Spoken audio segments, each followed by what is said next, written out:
মুর্শিদাবাদের বিতর্কিত বিধায়ক হুমায়ুন কবির আজ তৃণমূল কংগ্রেসের সদস্য নন। বাবরি মসজিদ নির্মাণ নিয়ে তার মন্তব্য নিয়ে ব্যাপক বিতর্কের পর আজ তৃণমূল ভবন থেকে সাংবাদিক সম্মেলন করে ফিরহাদ হাকিম ঘোষণা করে জানিয়েছেন হুমায়ুন কবিরকে তৃণমূল কংগ্রেস থেকে বহিষ্কার করা হয়েছে।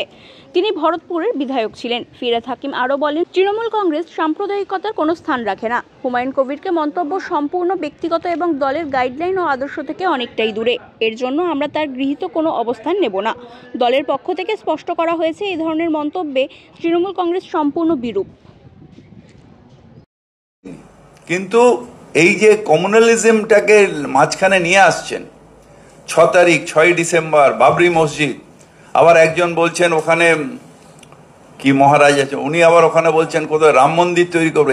এই হবে বাংলায়? যখন মমতা ব্যানার্জি বাংলাকে এগিয়ে নিয়ে যাচ্ছেন উন্নয়নের জন্য, দাঙ্গা হলে যখন বোমা পড়ে গুলি চলে তখন কা হয়, সাধারণ মানুষ মারা যায়। যে বাচ্চাটার লাগে সেটা কি হিন্দু মুসলমান দেখে লাগে? একটা মানুষের বাচ্চার মৃত্যু হয়। সুতরাং এইটা আমরা বাংলায় সহ্য করতে পারি না। এটা আমাদের বাংলার সংস্কৃতির একদম উল্টো। এটা আমরা করতে পারি না। বিজেপির ডিভিশনাল পলিটিক্স নিশ্চিতভাবে ইউপিতে হচ্ছে। ওখানে কয়েক হাজার লোক মারা গেছে আমাদের গুজরাটে, কিন্তু এখানে আমরা বাংলায় করতে পারি না। এটা তো রবীন্দ্রনাথের বাংলা, কাজী নজরুল ইসলামের বাংলা, বিবেকানন্দের বাংলা, ঠাকুর রামকৃষ্ণের বাংলা। এই বাংলায় আমরা এই পলিটিক্স কেন করব? এখানে তো আমরা সবাই মিলে একসাথে থাকব। যত মত তত পথ, সেই পথে আমরা সবাই মিলে থাকব। ববিদা, হুমায়ুন কবিরের একটা বক্তব্য যে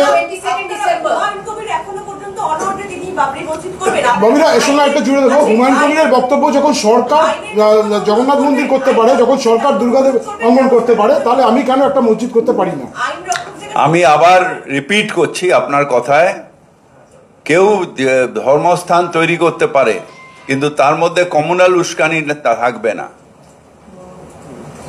আমিও একটা মসজিদের মাতওয়াল্লি। চেতলায় যে মসজিদ, সে মসজিদের আমি নিজে মাতওয়াল্লি, কিন্তু তার সাথে কারোর কোনো আপত্তি নেই। তার কারণ ধর্ম যার যার, উৎসব সবার। সেই ধর্ম আমরা কারো ধর্ম আচরণে মানা করতে পারি না।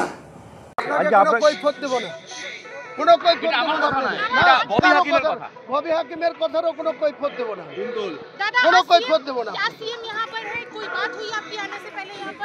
मेरे को डिस्ट्रिक्ट प्रेसिडेंट इनवाइट किया, डिस्ट्रिक्ट प्रेसिडेंट को बात करूंगी और रुकने के लिए बोलेंगे तो रुकेंगे, नहीं तो यहाँ से चला जाए। একজন সাসপেন্ডেড নেতা কি করে মঞ্চে উঠবে সিএম এর? বললাম তো আমাকে কথা বলতে দিন না। আমি বিধায়ক আছি, তো আমাকে বিধায়ক হিসেবে কেন ইনভাইট করা আছে? আমাকে কথা বলতে দিন। আপনারা এরকম করছেন কেন? दादा हर बार होता है सीएम आती है, आपकी उनसे बात होती है, इस बार बात हुई है कि नहीं आने से पहले? सीएम के साथ कोई बात हुई है? सस्पेंड हुए आप या कोई किसी कुछ बात नहीं, आपको बोलूंगी नहीं, कुछ जवाब दिए नहीं। বলছি আপনাকে আমন্ত্রণ জানালো, আবার সাসপেন্ডও করলো, এটাকে আপনি কিভাবে দেখছেন? বলছি না তো, রিঅ্যাকশন করেন, 2 ঘন্টা পরে রিঅ্যাকশন দেব। সিএম হয়ে যাক, তারপরে রিঅ্যাকশন দেব। আপনি কি মঞ্চে উঠবেন? সাসপেন্ড তো। আমি আপনারা যারা বিধায়ক বাইরে ঘোরাঘুরি করছেন, তারা অতি অবশ্যই প্যান্ডেলের ভিতরে প্রবেশ করুন। কিছুতে নেই। আমি এটা তো পার্টির মিটিং। আপনারা যারা বাইরে ঘোরাঘুরি করছেন, এদিকে তাকিয়ে পার্টির নেতাকে জিজ্ঞেস করি অতি অবশ্যই প্যান্ডেলের ভিতরে প্রবেশ করুন। আমাকে ইনভাইট করেছে অপূর্ব সরকার, সাংগঠনিক জেলা সভাপতি।